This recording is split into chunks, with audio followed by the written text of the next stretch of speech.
wasn't like an abrupt realization. It was more of a discovery over time. First taught myself how to silkscreen with my brother and a mutual friend of his and mine, and that was, I can't even pin down an actual date, but at that point it was just about process and making screens. It wasn't so much about the art. And then probably about, I don't know, around 2000, I realized I could apply my own aesthetic to the process, and that's when I started making art. It's process driven, yet it's definitely organic in different parts of it because there's different stages of what I do. Everything that, as far as the imagery is concerned, starts in my head, and then I act it out or play it out and photograph that.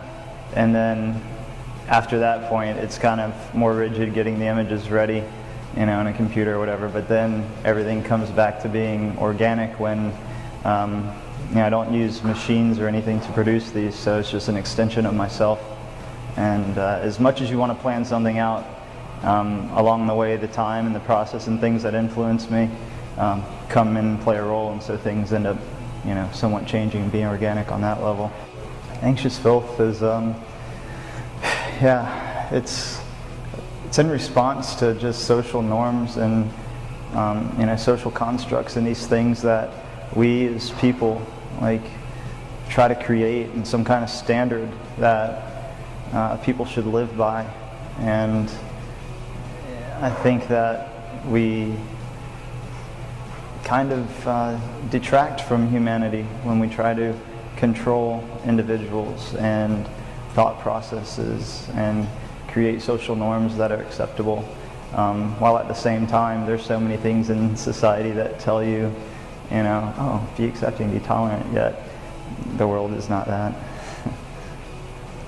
We all exist in time, and that what you put down and put out in a show or on a piece of paper or a sculpture or whatever it is you're making, a video, that's a documentation of your life, or the things that are going on inside you, or the things that you're viewing, and then you're the filter, and then it comes out through creative expression. So I think that my art has changed a lot. The aesthetic really hasn't changed so much, but the way that I'm putting images down and using them through collage or teaching myself how to do video, I see myself as constantly progressing and learning things. It's more of a path to me, and when you're on a journey, you kind of pick up bits and pieces, or you're influenced by things, and that starts to come into your process and come out in the creative process. So I don't want to say that I'm going to be nailed down doing one thing forever, because I kind of always add or take away, or it's constantly changing subtly.